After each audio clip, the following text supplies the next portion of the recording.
Olá, estamos de volta com mais um episódio do Lei Maria da Penha em Foco, aqui com o Dr. Júlio Konkowski. Seja muito bem-vindo novamente, Dr. Júlio. Olá, doutora Luciane, todos que nos assistem, muito obrigado. Mais um podcast, né? Mais um episódio. E vamos falar agora sobre um tema importante das nossas ideias aí. Eu quero parabenizar todos que estão aqui presentes, os nossos 44 mil inscritos, e também agradecer você, doutora Luciane, pela parceria aí longeva. Que isso, doutora, a gente que agradece, né? Tamanho conhecimento que vem sendo disseminado aí ao longo de tantos episódios, né? E hoje a gente está aqui para falar de uma novidade, não é, doutor Júlio? Pois é, o doutor Júlio criou aqui o Instituto de Estudos Avançados na Lei Maria da Penha. Como que funciona esse instituto, doutor? E também tem o lançamento do livro, né? A busca por uma proteção equilibrada. Vamos falar dessas duas novidades, doutor? Vamos lá. Então, vamos começar pelo Instituto, que eu acho que o Instituto ele puxa, né, o fio condutor de tudo. O que nós percebemos, uma carência no mercado, doutora Luciana, aqui, nós temos vários institutos e que nós percebemos que são institutos, a maior parte deles, militantes, ativistas, e que enxergam a Lei Maria da Penha com uma lente diferente, uma lente mais ativista, uma lente voltada exclusivamente para a mulher. Não que isso não seja bom. Isso é bom, claro, a Lei Maria da Penha é um instrumento de proteção da mulher. Mas me parece que como ela traz uma série de restrições, limitações a direitos fundamentais do homem, é importante também nós pensarmos na Lei Maria da Penha como um instrumento de aprendizado. E esse aprendizado ele não pode só vir com repressão, ele tem que vir com conscientização, educação e oferecimento de meios para que esse homem se defenda, né? Não é todo mundo que recebe protetivas que é culpado. Então nós sabemos que existem falsas denúncias e é contra isso que nós lançamos uma ideia para conter e fazer uma interpretação equilibrada e proporcional da Lei Maria da Penha. Então o Instituto ele veio para assumir um lugar no mercado de carência, onde a nossa proposta é buscar uma interpretação sempre equilibrada, sem paixões, sem militância, sem ativismo, mas uma interpretação séria e rigorosa da Lei Maria da Penha. Ah, bacana, doutor. E o instituto que o doutor criou, a gente estava conversando aqui nos bastidores, né? O doutor já tem, assim, uma agenda, vai ter cursos, vai ter palestras, como é que vai funcionar, né, o desenvolver do Instituto? O Instituto ele já nasce com uma ideia audaciosa, viu, doutora Luciane? Que é justamente criar, em breve, nós vamos criar o maior código comentado da Lei Maria da Penha. Então nós vamos reunir grandes nomes que serão filiados ao Instituto e cada um dos integrantes vai elaborar um tema específico, um artigo sobre a Lei Maria da Penha, e nós vamos fazer esse compilado maior lei comentada sobre a Lei Maria da Penha. Então essa já nasce com uma proposta audaciosa. Sim. E além disso, isso é um projeto para médio prazo, nós vamos promover cursos de conscientização, capacitação, vamos também desenvolver cursos específicos e pontuais, desde a fase mais básica da Lei Maria da Penha até aquelas pessoas que querem se aprofundar com técnicas de atuação, técnicas em audiência. Então, o Instituto veio para oferecer conhecimento especializado e também de fácil acesso para as pessoas que querem conhecer o universo da Lei Maria da Penha e todo o seu ecossistema, vão poder encontrar temas específicos, fragmentados dentro do Instituto. Além disso, nós temos também os enunciados, anualmente, que a gente está até comentando, né, doutora Luciane, que são interpretações feitas pelos membros do Instituto, que se reúnem anualmente para elaborarem um grupo de enunciados de como a lei deveria ser interpretada segundo a ótica do Instituto. Então, é uma excelente fonte de interpretação para que profissionais comecem a utilizar nas suas manifestações. Então, essa é a nossa proposta de propagar ensino de qualidade democrática. Poxa, que interessante, doutor Júlio. E para a gente deixar claro aqui para os nossos 44 mil seguidores, já atingimos essa marca, né, doutor Júlio? Parabéns por isso, que eu sei que é fruto de muito esforço, muita dedicação. Esses cursos que serão oferecidos, essas orientações, é voltado para todos os públicos, né? Advogados, juristas, pessoas do meio comum, é aberto a todos, é isso? Sem dúvida. A nossa preocupação é democratizar. Então, o que seria?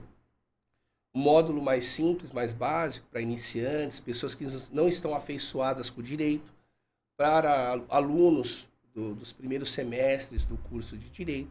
Depois avançamos para cursos mais específicos, mais especializados, que aí entra para profissionais atuantes, para promotores, juízes, e aí nós vamos criando um caldo cultural mais aprofundado. Então, a nossa ideia é reunir todas as camadas, né? Não fazer só para aquele que entende, mas para aquele que não entende também. Legal. E esses encontros serão mensais, bimestrais, semestrais? Como que seriam esses encontros, doutor? Na verdade, o objetivo desses cursos totalmente online, né? Exceto alguns específicos de atuação prática, onde nós vamos fechar um grupo bem específico, bem curto, enxuto, para que o curso possa evoluir, transitar bem, para que todos se sintam confortáveis ali, de aprender como que deve se comportar, planejamento, audiência, estratégias de atuação. Então, entendemos que se fizermos uma turma muito grande, você perde qualidade. Uhum. Então, aquela pessoa, às vezes, não tem uma assimilação tão boa quanto tivesse um grupo menor de 10 pessoas, por exemplo. Então, teremos cursos para todos os gostos, né? E tempo também. E a maioria virtual, só esse curso de técnicas avançadas que nós faremos presencial. Ah, bacana. E voltando agora um pouquinho aqui para o lançamento do livro do senhor, A Busca por uma Proteção Equilibrada, propostas de atualização da Lei Maria da Penha e da legislação conexa. Esse livro que o senhor lançou, deixa eu mostrar aqui para a câmera para as pessoas verem, é com base em todo o conteúdo que a gente vem conversando no nosso podcast, mas não somente isso, também nas experiências do doutor na atuação forte aí na Lei Maria da Penha, não é isso? Sem dúvida. Aqui temos 29 propostas de atualização. Eu começo a dizer que atualização porque nosso objetivo não é revogar a Lei Maria da Penha. Fique claro isso. Nosso objetivo é aprimorá-la. Ela vai ter 20 anos agora de idade, já completou a maioridade, já foi calejada, e acho que é o momento agora de a gente ter uma reflexão sobre os erros e acertos. Então aqui nós estamos contribuindo para os pontos de melhoria da Lei Maria da Penha, oferecendo 29 propostas, doutora Luciane, que é fruto da nossa atuação prática. Essas propostas são desafios que nós encontramos diuturnamente na atividade forense prática. Então não é nada criado aqui em laboratório, são exemplos que fogem do contexto. Pelo contrário, são ideias que nasceram da necessidade prática. E quem atua nessa área perceberá que, de fato, as propostas são pertinentes. Se elas fossem implementadas, diminuiríamos esse déficit de proteção. Porque não adianta a Lei Maria da Penha, de um lado, proteger excessivamente a mulher, e de outro, tratar o homem como um lixo, desprotegendo completamente. Então, aqui uma necessidade só de equilibrar as oportunidades defensivas. Perfeito, doutor. Eu vejo aqui que tem um tema interessante no capítulo 10, que ele fala assim, ó, inclusão da mediação na Lei Maria da Penha como alternativa em casos de baixa gravidade. Doutor, eu sei que está aqui no livro, as pessoas vão comprar porque é um livro muito tranquilo de ler, com uma linguagem muito clara, acessível a todos. Mas como é que seria essa inclusão da mediação, para adiantar aqui para o pessoal que nos assiste? A mediação, geralmente, ela é aplicada para as questões, para os direitos disponíveis, né? Então, o que eu penso? Que a Lei Maria da Penha, ela trabalha com uma ideia de ou você estabelece uma protetiva, ou condena ou absolve. Né? Nós temos um processo da Lei Maria da Penha condenando ou absolvendo. Trabalhar nessa polarização, eu acho que é contraproducente. nós poderíamos agregar alguma coisa no meio desse vácuo que é muito grande. Muitas coisas acontecem no meio desse vácuo. Então, a minha ideia é, para aqueles casos de menor ofensividade, de menor exposição ao bem jurídico, de periculosidade diminuída, por qual razão a gente não introduzir a mediação nesses casos? É óbvio que não estou aqui trazendo a mediação como panaceia com cura de todos os males da violência doméstica. A gente sabe que não é. Mas aplicar um remédio específico para um problema também específico. Então, aquele caso de baixa gravidade, uma ofensa verbal, uma ameaça de baixa gravidade, de periculosidade, em que a pessoa acabou ameaçando quando estava bêbada, quando, enfim, houve um desentendimento. Não tem casos anteriores de ameaça, foi um caso isolado e pontual. Por que não trabalhar bem nessa situação a justiça restaurativa? A minha proposta é trazer a justiça restaurativa para dentro da Lei Maria da Penha, em especial para as medidas protetivas. Porque nós não pararíamos de operar com essa ideia, hoje, muito reducionista, da punição. Tratar a violência doméstica com punição. Nós temos que educar. Eu acho que esse é o caminho. E nada melhor do que conscientizar essa pessoa de que aquilo é violência doméstica. Falo isso porque muitas vezes a gente traz um ranço, a gente é educado de forma machista, patriarcal. E às vezes a pessoa é machista, é violenta e não sabe que é. Ela usa termos, expressões ofensivas. Então talvez a mediação entrando em jogo, em cena, utilizaríamos menos o direito penal, que é a última ratio, a última trincheira, e substituiríamos por métodos consensuais muito mais eficazes. Porque melhor do que aquele que recebe a pena é aquele que se conscientiza e para de reproduzir a violência. Eu aposto que a mudança ela tem que ser interna, de dentro para fora. É óbvio, então, que não é para todos os casos, mas grande parte já seria solucionado e o homem já perderia aquele estigma de violento, de abusador. Então, para aqueles casos específicos, eu sugiro os métodos autocompositivos advindos da justiça restaurativa.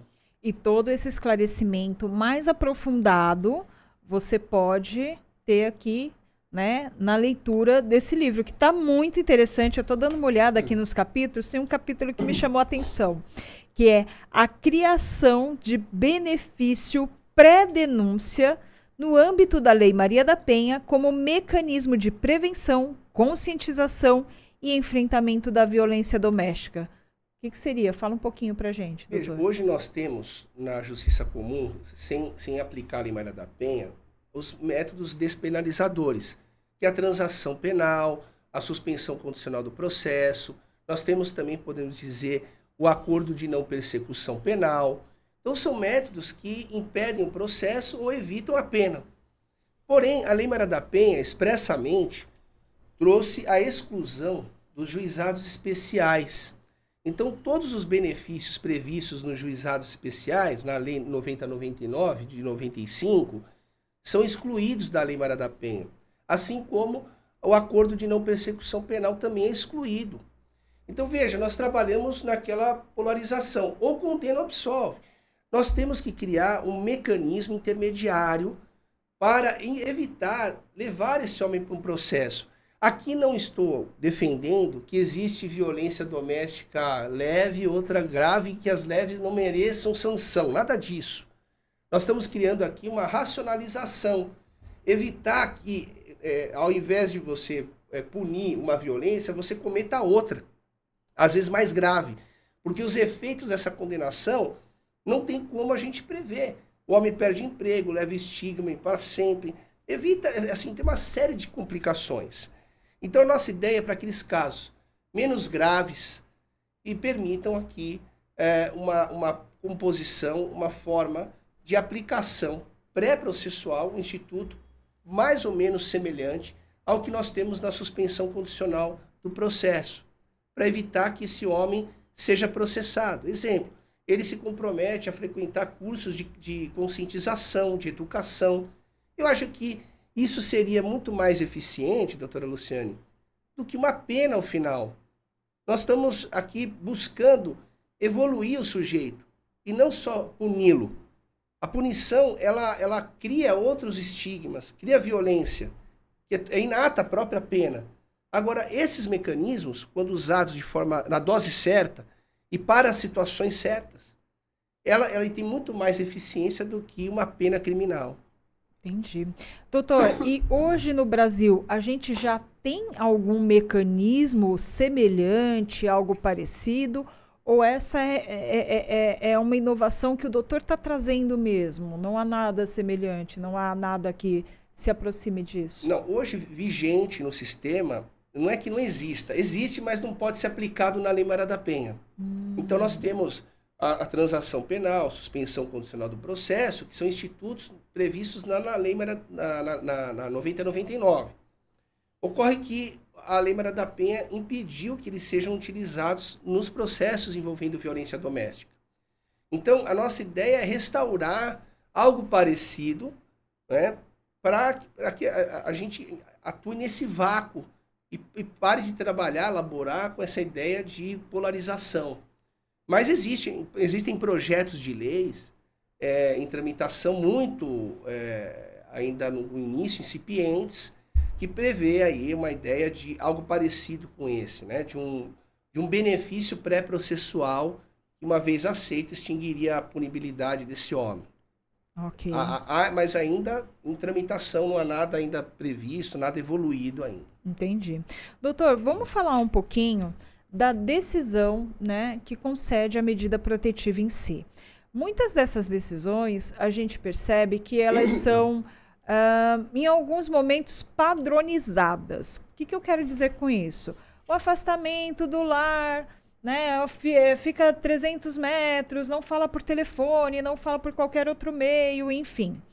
E eu vi aqui no livro, né, que o doutor tem o capítulo 21, que fala exatamente assim: decisão que concede medidas protetivas de afastamento do lar deverá autorizar o homem intimado a retirar do imóvel seus pertences pessoais, não sendo possível a retirada dos pertences ou da totalidade deles. A retirada dos pertences poderá ocorrer em até 48 horas após nova solicitação dispensada a intimação prévia do Ministério Público ou da suposta vítima, né? Eu achei bem interessante esse capítulo 21, porque é também mais uma inovação que o doutor traz para flexibilizar um pouco, porque às vezes essa pessoa, né, esse homem, enfim, ele sai de casa com a roupa do corpo e ele não pode mais retornar nem para pegar documentos, algo nesse sentido, né? E esse capítulo aqui, ele vem para discorrer um pouco sobre isso, não é, doutor? Veio de um caso específico, né, do escritório, que o cliente ele foi expulso de casa por uma medida protetiva, ele saiu com a roupa do corpo, depois foi um calvário para ele retirar os pertences dele. Porque tinha que pedir autorização para o juiz mandava intimar a suposta vítima, manda intimar o promotor de justiça e depois de um longo período de tramitação ele foi autorizado. Mas olha só a situação dele, sair expulso de casa sem levar absolutamente nada e levar 3, 4 meses para ser autorizado a retirar aquilo que ele tem direito. Veja, a retirada dos pertences dele é um direito potestativo, é um direito que independe de autorização, é inato. Quando esse homem é retirado de casa, ele não tem que só ter uma oportunidade única de retirar os seus pertences. Se você não retirar agora, você não pode retirar nunca mais. Opa, a casa continua sendo dele também. Ele só foi afastado, o direito de propriedade também é dele. Ele não perde o direito de propriedade. E agora como? Ele sai expulso de casa, retira o que der, esqueceu alguma coisa, ou também as coisas que ele deixou são pesadas, não dava para levar. Aí ele vai ter que ter uma via sacra, um calvário para ele poder retirar, pedir autorização. Isso é inato, é íncito, a própria decisão que o expulsa de casa. Então, eu entendo aqui, propugno, que nós deixemos de lado a burocracia e na hora que ele quiser retirar o que faltou, não precisa de autorização. É só agendamento e pronto. Ele retira em 48 horas. Ora, a suposta vítima não é protegida em até 48 horas? Porque o homem não pode ser protegido também minimamente? Precisa mendigar para tirar a cueca de casa? Não tem sentido. pedir uma autorização judicial para tirar o que é dele. Então, assim, perdeu a chance de tirar uma vez, você perde agora tudo. E aí a suposta vítima, muitas vezes, acaba impedindo, saindo de casa, dificultando. Nós temos que ver esse lado também, que é muito grave, tanto quanto a violência, porque não podemos combater a violência cometendo mais violência ainda. Então, a minha ideia é, o homem que foi expulso de casa, ele tem direito a retirar os pertences, veja, pertence, não é para fazer partilha de bens aqui. São pertences de uso, utensílios de uso diário. Então ele teria direito de em 48 horas, voltar para buscar, desde que pré-agende, obviamente, para não ter o risco de encontrar com a suposta vítima e o fim da protetiva não ser cumprido. Mas é possível, e é preciso a suposta vítima se enquadrar nisso, de permitir, facilitar que o homem volte para recuperar o que deixou. Não dá para deixar ele desguarnecido e depois de 3 meses é que ele pode ser autorizado a retirar. Isso é obsceno para mim. Isso aí é escandaloso. Então nós temos que alterar isso urgentemente. Quando eu falo alterar, tem juiz que tem a sensibilidade, mas tem outros que não. O Brasil é um país continental. Por isso que a nossa ideia é padronizar tudo. Hoje a Lei Maria da Penha é aplicada do Iapoque ao Chuí de forma, geralmente, mais ou menos coesa. Em 48 horas você tem apreciação. Então nós queremos padronização dessa compreensão e desses direitos reservados aos homens também. Certo. Doutor Júlio, e quando a suposta vítima ela tem um comportamento contraditório ao, que foi solicitado na medida protetiva? Como proceder? É possível pedir uma revogação nesses casos? Como é que fica isso? Veja, a legislação é omissa isso.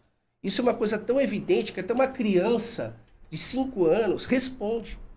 E isso não está incluído na Lei Maria da Penha de propósito, porque isso geraria um direito para o homem. E como é direito para o homem, nós temos os grupos militantes e ativistas que impedem isso. Mas veja, quando uma suposta vítima alega estar em risco e obtém a proteção do Estado, e ao mesmo tempo, quando ela, de posse dessa protetiva, começa a agir de forma contraditória, entrando em contato com aquele contra quem ela alegou estar em risco. Enfim, um atuar totalmente atípico.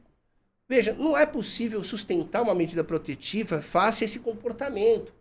Isso é escandaloso. E o comportamento contraditório, ele deve ser interpretado como um pedido tácito ou implícito de revogação das protetivas. Então o juiz deve ter muita sensibilidade aqui de conceder as protetivas em casos reais, de risco real e concreto, e ao mesmo tempo a sensibilidade também de revogar as protetivas quando a suposta vítima age de forma contraditória. Aqui não falo nem sensibilidade, mas a coragem. A coragem de ir contra a opinião pública. Nós temos aqui independência do Poder Judiciário, o Judiciário não pode se curvar à opinião pública, à opinião midiática, e diante de um comportamento contraditório, ele deve revogar. Porque isso afronta a boa-fé objetiva, doutora Luciane. Não é? Aquela suposta vítima que entra em contato, ela fere um princípio que é um princípio da boa-fé objetiva. Então, é um subprincípio do venire contra factum próprio. Então, nós usamos um instrumento legal e, ao mesmo tempo, abusamos desse direito. O abuso de direito é um ato ilícito. Então, o juiz revogaria essa protetiva por um ato ilícito cometido pela suposta vítima na forma de violação da boa-fé objetiva. Entendi. Doutor, aqui no livro que o doutor está lançando, também o doutor fala de uma coisa que é muito importante, né?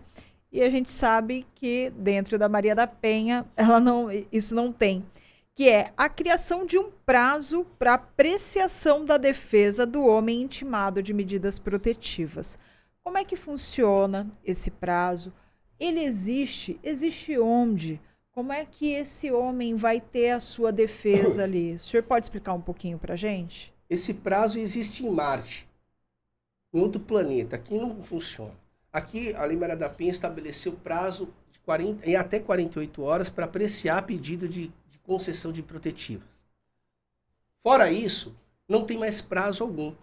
Então, o homem é intimado de protetivas, ele é expulso de casa e quando ele apresenta a sua defesa, não tem prazo para apreciar.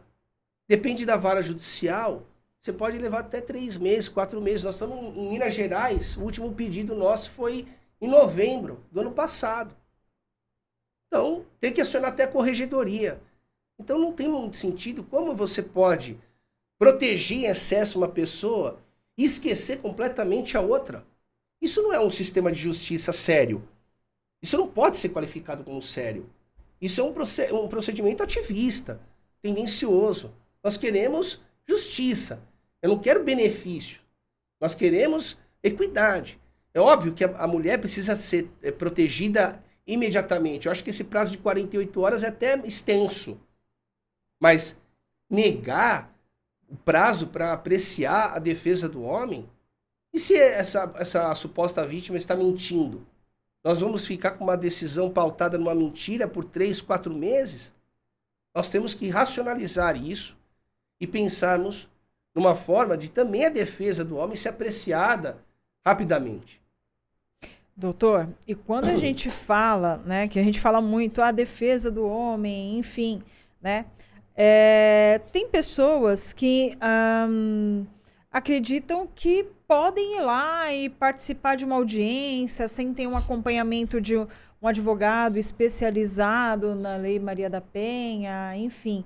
Como é que funciona, né, essa presença, né, do suposto acusado em uma audiência sem acompanhamento técnico de um profissional? Veja, se com a defesa especializada já é desafiador, imagina sem.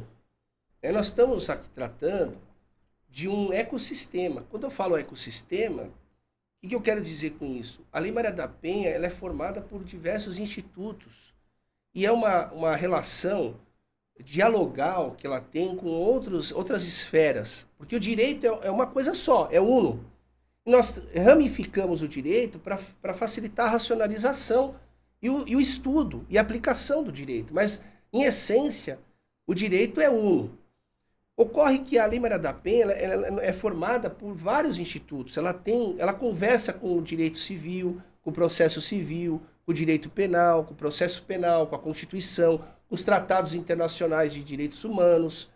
Então, é uma série de mecanismos que se conversam. Então, para atuar na Lei Maria da Penha, o profissional tem que ter essa habilidade dialogal, de saber também um pouco de cada matéria. Porque não atua bem quem sabe só a Lei Maria da Penha. A Lei Maria da Penha é um instituto dormitório. É aquele instituto que vai ser emprestado para outros institutos. Ela não tem um fim em si mesmo. Ela serve de base para orientar a interpretação no processo civil, no processo penal, quando a vítima for mulher vulnerável. Então, nós temos que entender também o protocolo de gênero. Então, quando eu olho para essa complexidade, eu dou o nome de ecossistema, doutora Luciane, porque é mais complexo do que um sistema. Ela conversa com outros. Então, é extremamente fundamental que a pessoa submetida à Lei Maria da Penha, seja acusada ou intimada de protetivas, se valha de um profissional especializado nessa matéria. Essa é a dica de ouro. Perfeito, doutor. Eu estava dando uma olhada aqui. No capítulo 15, o senhor fala da questão do maior rigor na análise do pedido de protetivas contra homens primários e com bons antecedentes. Por que o senhor entende que precisa ter um maior rigor nessa análise da protetiva contra essas pessoas? Perfeito. Por quê? Hoje a Lei Maria da Penha, em especial as medidas protetivas e também o protocolo de gênero, eles atribuem maior centralidade à palavra da suposta vítima. Ocorre que a palavra da suposta vítima, muitas vezes pode vir enviesada, pode vir quinada de mentira, pode vir imbuída de uma série de outras percepções e intenções. E quando a protetiva é endereçada contra um homem de reputação ilibada, sem histórico de violência, a pessoa nunca tomou uma multa. Vamos lá.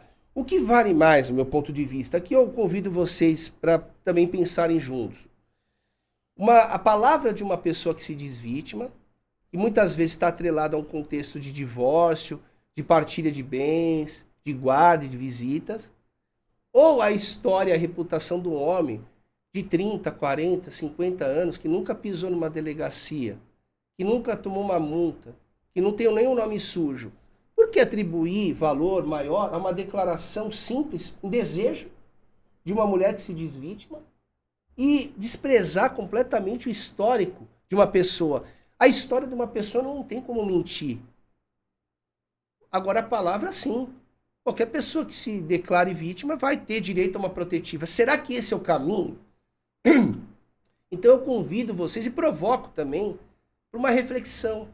Será que esse é o caminho? Será que a gente não teria que olhar o destinatário dessa protetiva, analisar o histórico dele?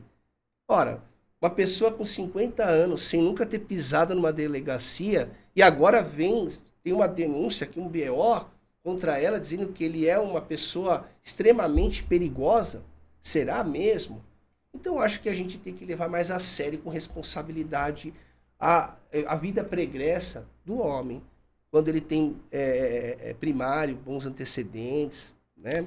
Então acho que falta isso. No protocolo de gênero, deveria ter um protocolo também que levasse em consideração essa história, a colisão entre o desejo da suposta vítima e o histórico deve preponderar o histórico. Até porque a gente sabe que muitas são denúncias, existem muitas denúncias vazias, né, doutor? Com o intuito de vingança mesmo, né, da parte da suposta vítima. Eu entendo que a maioria é verdadeira, né? Aí nós temos aqui uma turma dos militantes. Aqueles mais machistas falam que 80% das denúncias são falsas. E as ativistas de plantão falam, não, que isso aí nem existe. Chegaram até dizer, grupos feministas, que não existe violência, falsas denúncias. Não existe, porque não tem nenhuma pesquisa confirmando isso. Veja que elas se valeram da ausência proposital de uma pesquisa que não existe, não significa que não tenha. Então veja como a discussão, infelizmente, ela é polarizada. Nós puxamos a corda para aquilo que nos interessa. Por essa razão que nós criamos o Instituto. Para acabar com esse polarismo. Eu quero interpretar a Lei Maria da Penha de forma honesta e não de forma ativista. Tudo que é ativista leva uma ideologia e cega a pessoa, cega o intérprete. Porque ele quer, na verdade, buscar argumentos, não para discutir, mas para prevalecer aquilo que ele já tem dentro dele. Então a minha ideia com o Instituto é trazer um debate responsável, um debate sem paixões, sem ativismo e militância. Perfeito, doutor. Eu tenho uma curiosidade. Num caso onde houve a denúncia, né, o suposto acusado ele recebeu a medida protetiva e se divorciou e depois de um tempo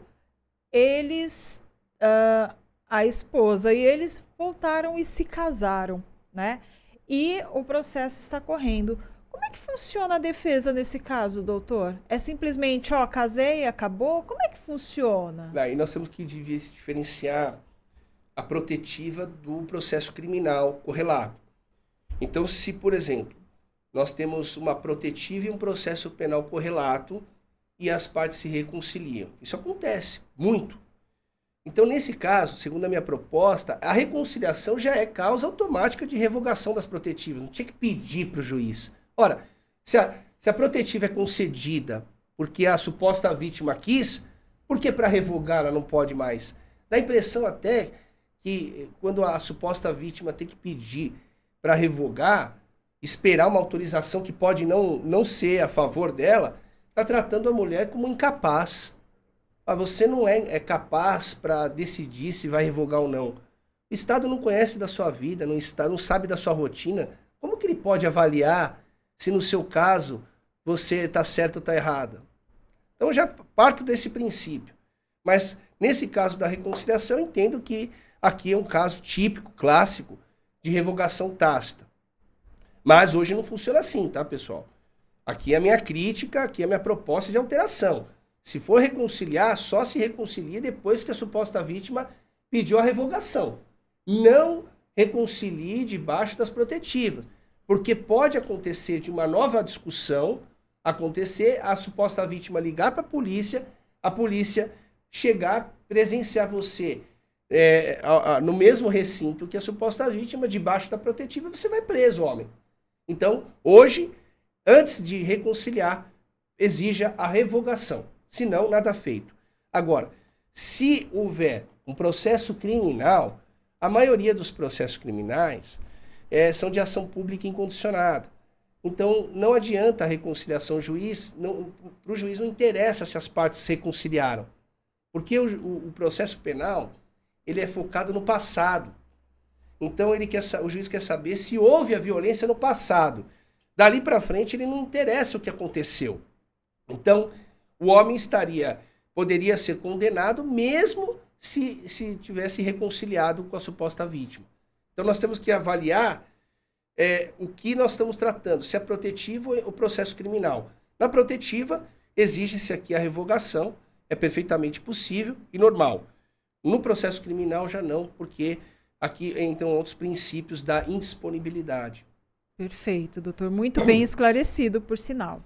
Doutor, agora vamos falar um pouquinho de um tema que começou-se a falar bastante esse ano, que é a questão da violência vicária. Eu lembro que em episódios passados a gente até chegou a comentar, a ventilar um pouco sobre esse assunto, né, e o impacto que ela tem por conta da colidência com a lei de alienação parental. O senhor poderia explicar um pouquinho para a gente sobre isso? Claro. A violência vicária é uma das inúmeras formas de violência, né? Mas não é só uma violência doméstica, porque ela pode ser praticada por ambos os genitores. Tanto a mamãe quanto o papai praticam violência vicária. Ocorre que o que nós temos visto e presenciado é uma tentativa de excluir a mulher da prática da violência vicária. Mas me parece aqui que é um problema, porque geralmente a criança fica sob a guarda, maior parte com a mãe.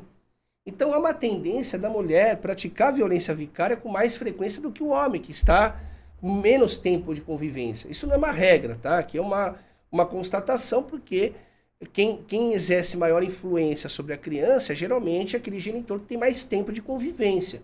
E geralmente essa convivência ela é exercida com maior frequência pela mulher, pela mãe. Então, nós temos que debater esse tema sem paixões e admitir também que a violência vicária é também praticada por ambos os genitores. E para você que não é afeiçoado, o que seria a violência vicária? Seria aquele tipo de violência em que a mãe ou o pai se valem do filho ou de terceiros para atingir o outro. Então, o pai usa a criança para atingir a mãe utiliza a criança para atingir o pai e diminuí-lo na sua paternidade ou, reversamente, na sua maternidade. Então, essa é a violência vicária.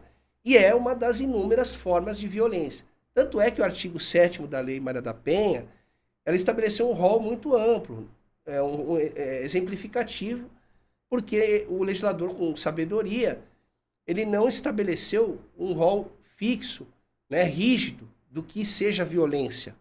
Porque ela pode ser externada de diversas formas, depende da criatividade. Hoje nós estamos na era da informação, da tecnologia, das inteligências artificiais, onde a violência pode ser praticada pelo meio cibernético, por plataformas virtuais, e isso o direito já se aparelhou. Tanto é que a pena é altíssima. É um crime que se vale da inteligência artificial, que é a pornografia de vingança. Se pegar, a pena é altíssima. Então, é mais alta, doutora Luciane, que a pessoa que agredia a outra. Nossa. Então, para você ver a gravidade. Mas por quê? Porque os efeitos que isso gera numa mulher, que é exposta, tem sua intimidade, a quebra da confiança e a difusão sem freio dessas informações, fazem com que essa mulher acabe no seu microsistema, na sua micro-região, acaba sendo exposta de uma tal maneira que ela perde a dignidade. Então precisa ter essa reprimenda mesmo, muito forte, muito firme. Então aqui a gente não está lutando por impunidade, tá? Aqui, longe disso. Acho que quem faz isso tem que pagar e tem que ser preso, tem que responder na forma da lei. Aqui nós estamos tratando de um outro ponto, do outro lado. Não podemos interpretar simplesmente, olha, eu quero uma igualdade, eu quero um benefício para o homem, não significa que eu estou contra a mulher, nada disso.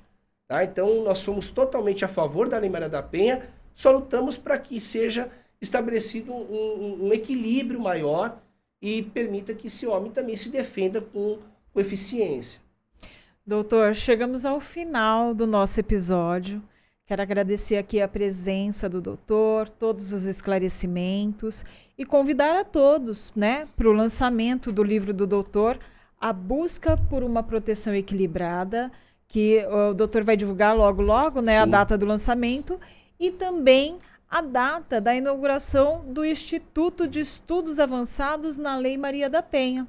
Não é, doutor? É isso aí. Eu agradeço, doutora Luciane, mais um ano de parceria, mais um episódio.